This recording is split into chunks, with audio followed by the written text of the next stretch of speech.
మన ఛానల్లో వచ్చే ప్రతి ఇన్ఫర్మేటివ్ వీడియో నేను అప్లోడ్ చేయగానే ఎటువంటి గ్రూపులో లింక్ పోస్ట్ చేయకుండా మీకు అలర్ట్ రావాలంటే, నోటిఫికేషన్ రావాలంటే ఇక్కడ మనకి రెడ్ కలర్లో ఉన్న సబ్స్క్రైబ్ బటన్ మీద క్లిక్ చేసి సబ్స్క్రైబ్ చేసుకుని వెంటనే బెల్ ఐకాన్ మీద క్లిక్ చేసి ఆల్ నోటిఫికేషన్ సెలెక్ట్ చేసుకోండి.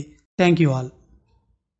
మార్నింగ్ మెటీరియల్ డిస్ట్రిబ్యూట్ చేసిన తర్వాత మనం ఆ ఇండెంట్ని, ఆ డేటాని స్కూల్ కాంప్లెక్స్ హెచ్ఎం లాగిన్ నుంచి కాంప్లెక్స్ పాఠశాలలకి ట్రాన్స్ఫర్ చేయాలి. అలా ట్రాన్స్ఫర్ చేసిన తర్వాత మాత్రమే మన కాంప్లెక్స్ పరిధిలో ఉన్న అన్నిటిలోనూ డేటా అప్డేట్ అవ్వటం జరుగుతుంది. వారు తమ పాఠశాల పిల్లలకి డిస్ట్రిబ్యూట్ చేయటం అనేది కిట్టు సాధ్యపడుతుంది. స్కూల్ కాంప్లెక్స్ హెచ్ఎం లాగిన్లో మనం డేటా ట్రాన్స్ఫర్ చేయకపోతే అక్కడ ఆ స్కూల్ కాంప్లెక్స్ పరిధిలో ఉన్న ప్రైమరీ యూపీ స్కూల్స్ మొత్తం డిస్ట్రిబ్యూట్ చేయటం సాధ్యపడదు. యాప్లో బయోమెట్రిక్ అటెండెన్స్ క్యాప్చర్ చేయడం కూడా సాధ్యపడదు. డేటా అప్డేటెడ్గా కనపడదు. ఇప్పుడు స్కూల్ కాంప్లెక్స్ లాగిన్లో మనం మన స్కూల్ కాంప్లెక్స్ పరిధిలోని పాఠశాలకి డేటా ఎలా ట్రాన్స్ఫర్ చేయాలనేది చూద్దాం. మనం యాప్లో లాగిన్ అయిన తర్వాత మెనూ ఉంటుంది. మెనూలో లాగౌట్, మాడ్యూల్స్ ఉంటాయి. మాడ్యూల్స్ మీద క్లిక్ చేయాలి. మాడ్యూల్స్ మీద క్లిక్ చేసిన తర్వాత చూడండి, మనకి ఇక్కడ ట్రాన్స్ఫర్ మెటీరియల్ అనే ఆప్షన్ ఉంటుంది. మనకి ఈ ఆప్షన్ మీద క్లిక్ చేయాలి. క్లిక్ చేసిన తర్వాత మన కాంప్లెక్స్ పరిధిలో ఉన్న స్కూల్స్ అన్నీ ఓపెన్ అవుతాయి. మనం ఒక్కొక్క పాఠశాల ఓపెన్ చేసుకుని ఆ పాఠశాలకి మనం డేటా ట్రాన్స్ఫర్ చేయాలన్నమాట. ఫర్ ఎగ్జాంపుల్కి ఒక పాఠశాల నేను ఓపెన్ చేసి నేను చూపిస్తాను. ఇక్కడ నేను ఈ పాఠశాలను ఓపెన్ చేస్తాను. ఓపెన్ చేసిన తర్వాత మనకు బ్యాగ్స్ మీద ఓపెన్ చేయాలి. మనకి అవైలబుల్ క్వాంటిటీ 177. ట్రాన్స్ఫర్ క్వాంటిటీ ఎంత మన బ్యాగ్స్ అనేది ఇక్కడ చూడండి. Navy blue for 1 to 5th class boys.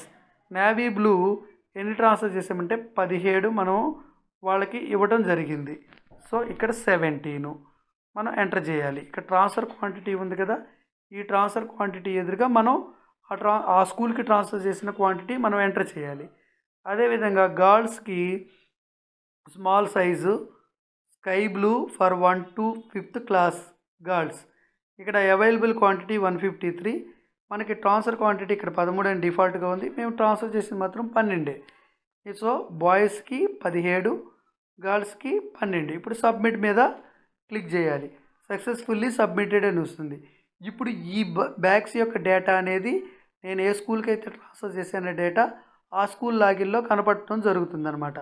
ఇదే విధంగా మనం అన్నీ కూడా బెల్ట్సు, అదేవిధంగా షూసు, తర్వాత నోట్బుక్స్ కూడా ట్రాన్స్ఫర్ చేయాలి. ఇప్పుడు బ్యాగ్స్ ఉందనుకోండి, ఆల్రెడీ మనం ట్రాన్స్ఫర్ చేసేసాం. తర్వాత బెల్ట్స్, ఈ విధంగా బెల్ట్స్ ఓపెన్ చేసి బెల్ట్స్ ఎన్ని, బాయ్స్కి ఎన్ని, అదేవిధంగా గర్ల్స్కి ఎన్ని అనేది మనం క్వాంటిటీ ఎంటర్ చేయాలి. చూడండి, బాయ్స్కి మనకి ఇక్కడ ట్రాన్స్ఫర్ క్వాంటిటీ 17, గర్ల్స్కి ట్రాన్స్ఫర్ క్వాంటిటీ 12 అనమాట. ఇక్కడ సబ్మిట్ మీద క్లిక్ చేయాలి. Successfully submitted. ఈ విధంగా నోట్బుక్స్ కూడా మనం సబ్మిట్ చేయాలి. నోట్బుక్స్ తర్వాత షూస్ కూడా సబ్మిట్ చేయాలి. ఇట్లా మనం బ్యాగ్స్, బెల్ట్స్, నోట్బుక్స్ ఇక్కడ ఏవైతే ఆప్షన్స్ ఉంటాయో మనకి మెటీరియల్ మన ఎంఈఓ నుంచి మనకి ట్రాన్స్ఫర్ అయ్యే డేటా మనం కాంప్లెక్స్కి డిస్ట్రిబ్యూట్ చేసామో ఆ కాంప్లెక్స్కి డిస్ట్రిబ్యూషన్ చేసిన డేటా మొత్తం మనం ఆ స్కూల్స్కి ట్రాన్స్ఫర్ చేయాలి. ట్రాన్స్ఫర్ చేసినప్పుడు ఆ స్కూల్ లాగిన్లో అప్డేట్ అయిపోతుంది అన్నమాట.